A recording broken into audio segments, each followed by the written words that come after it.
berdoa terlebih dahulu.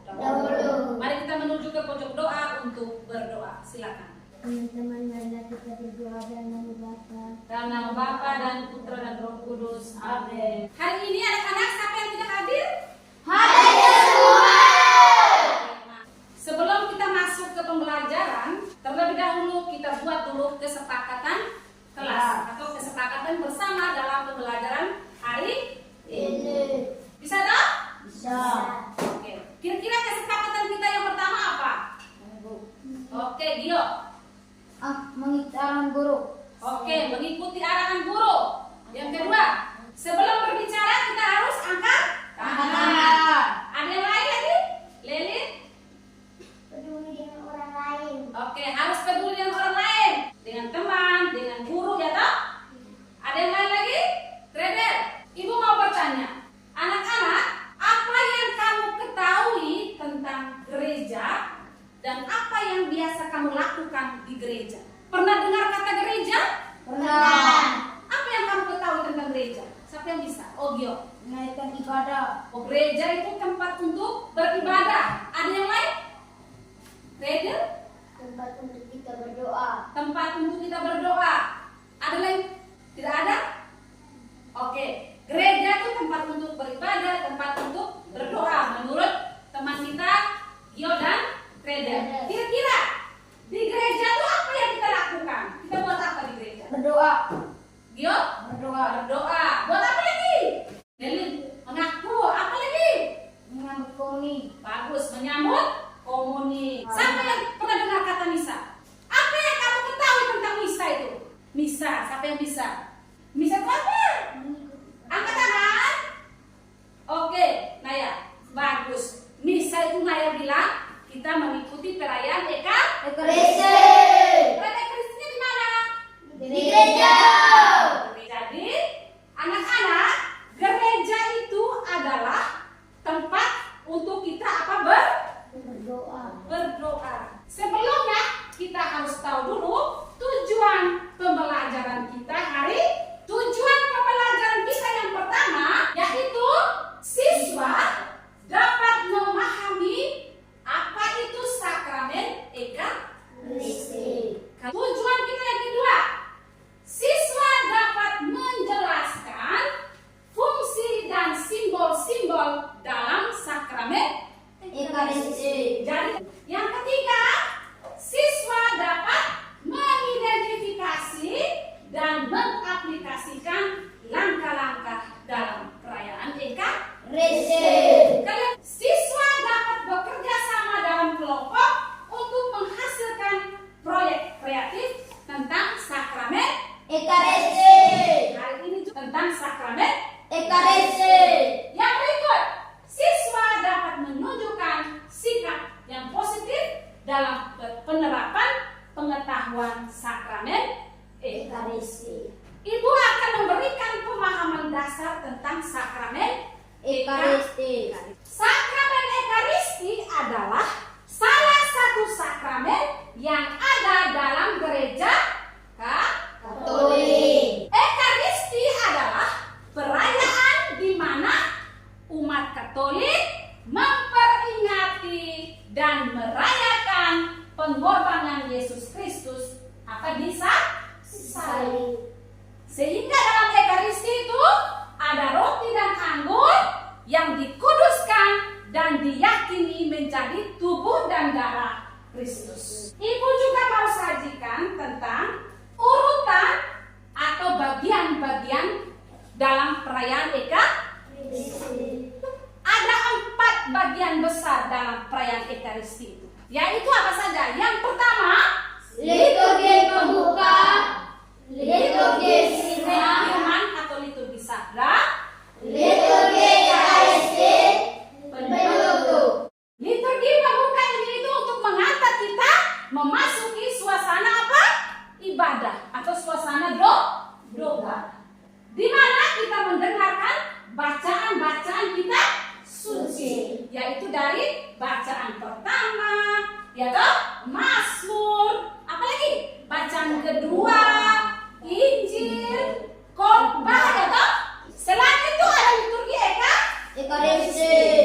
Liturgi Ekaristi itu di mana roti dan anggur itu dipersembahkan dan dikuduskan. Yang terakhir, liturgi apa Penutup. itu termasuk apa? Doa penutup, berkat, doa penutup. Oke, sekarang Ibu akan menyajikan gambar tentang alat-alat apa Liturgi. Gambar yang pertama itu Simboli. kedua. Patena. Oke, selanjutnya ada Anggur. Korporale. Pala. masih banyak lagi alat liturgi. Ibu hanya ambil sebagian saja ya. Itu yang namanya alat-alat yang digunakan dalam perayaan Ekaristi. Ibu memberikan kesempatan kepada kalian setelah melihat gambar tadi toh, siapa yang bisa membuat pertanyaan? Ibu memberi kesempatan. Siapa yang bisa membuat pertanyaan setelah kalian melihat gambar? Setelah melihat gambar, siapa yang bisa membuat pertanyaan? Coba, Gio. Apa fungsi dari alat-alat liturgi itu? Simboli itu yang bentuk seperti tadi gelas tadi toh, dia itu berfungsi untuk menampung dan menjaga hostia yang telah dikonsekrasi dan yang akan dibagikan kepada umat. Yang berikut, tadi gambar berikutnya apa tadi? Patena. Oke. Fungsinya untuk apa? Fungsinya itu untuk menampung dan mengatur hostia yang akan dikonsekrasi. Yang berikut tadi gambar apa tadi yang kita lihat? Piala fungsinya untuk apa? Tempat untuk mengisi apa? Anggur pada saat konsekrasi. Yang berikut gambar Anggur. dia seperti gelas kecil toh? Anggur itu berfungsi untuk menampung anggur dan air yang akan digunakan dalam misa. Korporale itu fungsinya untuk menampung piala dan patena. Dia itu sebagai alas bagian bawah, menampung piala dan patena, membersihkan area di sekitar piala dan patena, dan juga membantu dalam proses pemindahan elemen sakramen dengan apa bersih. Berikut apa tadi yang kita lihat gambar? Pala itu dia berbentuk seperti apa? Karton yang berwarna putih toh? Oke. Dia fungsinya untuk apa? Fungsinya itu untuk penutup piala. Kita akan mendesain perencanaan produk. Karena kalian mau membuat proyek atau produk, kita mendesain dulu atau merencanakan apa yang harus kita lakukan. Ibu minta sekarang kita bentuk dalam kelompok. Kita bagi dalam 3 kelompok. Nanti 4 orang ya berkelompok toh?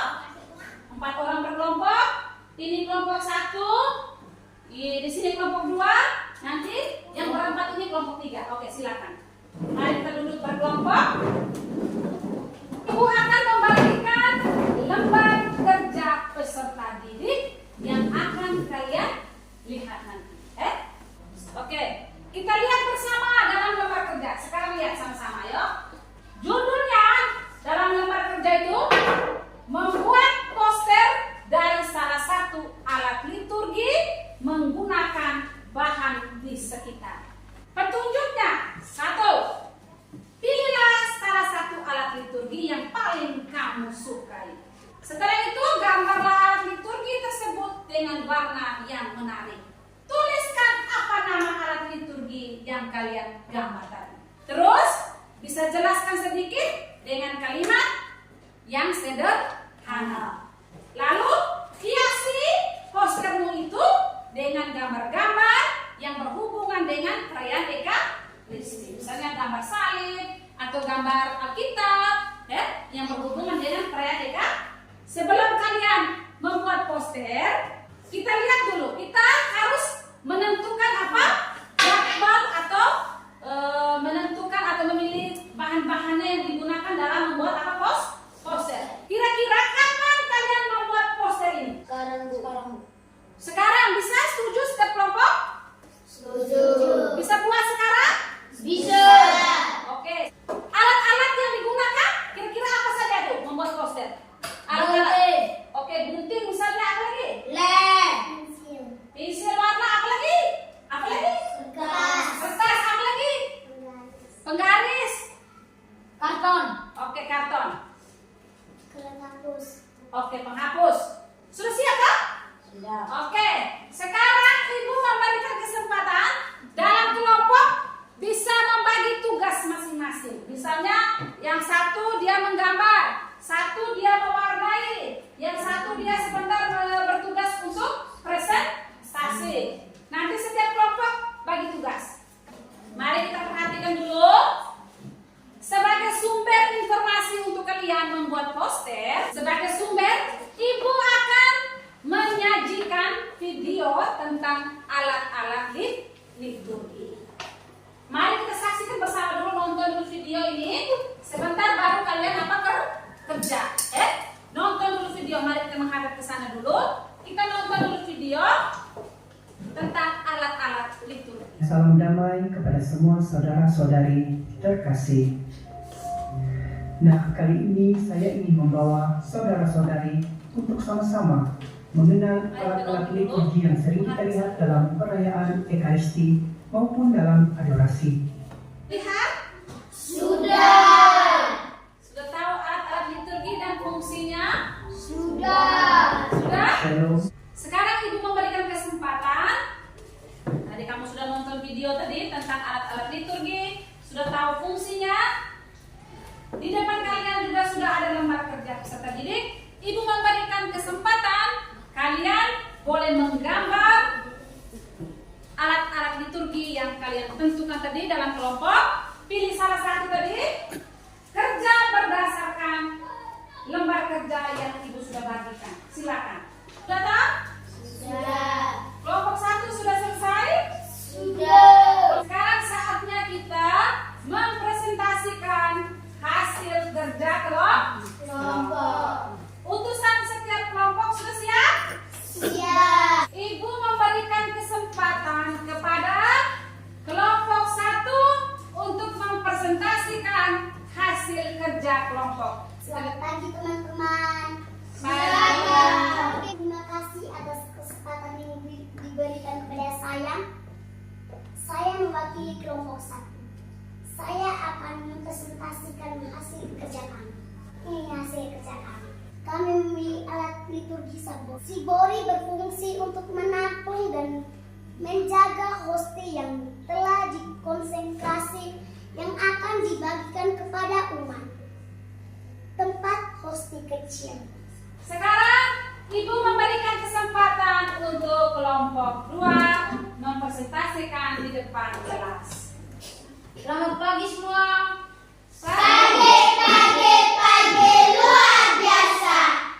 Terima kasih atas kesempatan yang diberikan kepada saya.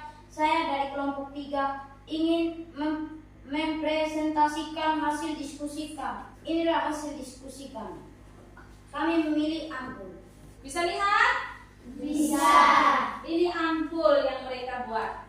Ampul berfungsi untuk menampung anggur dan air yang akan digunakan dalam misa. Kelompok 1 dan 2 ada tanggapan? Ibu berikan kesempatan. Satu. Pas. Oke. Baik anak-anak, ibu juga memberikan terima kasih untuk kalian atas hasil kerja kalian. Luar biasa. Dengan waktu yang singkat kalian bisa membuat sebuah apa pos. Jadi anak-anak, hasil kerja kalian itu nanti akan ibu beri apa nih? Nilai. Setiap kelompok nanti sebentar akan dikumpulkan ya. Sekarang ibu mau bertanya, apakah kalian suka membuat poster? Suka. Suka tidak? Suka. Senang? Senang. Oke. Tadi kalian gambar apa saja tuh? Piala. Piala, apa lagi? Cibori. Ori, apa lagi? Anggur. Ada lagi yang lain? Tidak. Atau ada alat liturgi yang lain yang kamu tahu? Ada. Orale, apa lagi? Pada. Tena. Masih ada lagi apa? Alat liturgi yang lain? Masih ada? Pala. Pala. Oke, banyak toh? Ya. Sudah tahu toh tentang alat liturgi? Sudah. Fungsi-fungsinya sudah tahu? Sudah. Oke. Sekarang ibu memberikan pendalaman makna dalam sakramen Ekaristi. Yaitu yang pertama itu transubstansi. Transubstansi itu apa? Transubstansi itu adalah perubahan substansi roti dan anggur menjadi tubuh dan darah Kristus. Meskipun penampilan di luar itu tetap hosti, ya kan yang kita lihat itu tetap anggur, tetapi maknanya sudah berubah. Yang berubah itu apa? Maknanya. Maknanya itu dari roti dan anggur tadi berubah menjadi tubuh dan darah Kristus. menjadi. Untuk lebih memperdalam, sekarang ibu minta kita buka kitab suci, Injil Lukas bab 22 ayat 17 sampai 20. Silakan membuka kitab suci. Injil Lukas bab 22 ayat 17 sampai 20. Siapa yang sedang berkumpul di dalam bacaan itu? Oke. Dalam bacaan tadi sudah lihat kan semua? Sudah. Gio, ada teman bertanya, Gio bilang, siapa yang sedang berkumpul dalam bacaan tadi? Siapa yang bisa menjawab? Oke, dia bisa jawab. Siapa yang bisa? Yesus dan murid-muridnya. Bagus. Kita melihat Yesus sedang bersama teman-temannya. Yaitu siapa teman-temannya tadi? Murid-muridnya. Mereka sedang merayakan makan malam bersama. Oke, baik anak-anak. Setelah kita mendengar bacaan kitab suci, kita sudah memahami. Sekarang ibu minta kalian bisa mencatat rangkuman sebagai kesimpulan dalam kegiatan kita hari ini. Sekarang kita akan merefleksikan dan membuat aksi tentang pembelajaran kita hari ini.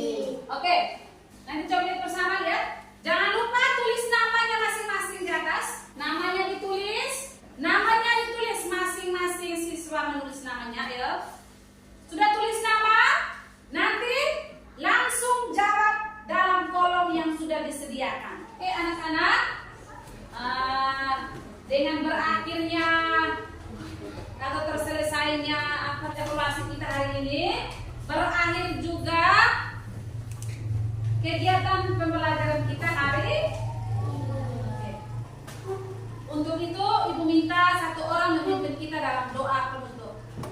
Teman-teman, marilah kita berdoa dalam nama Bapa, Dalam nama Bapa dan Putra dan Roh Kudus. Amin. dalam nama Bapa Dan Putra dan Roh Kudus. Amin.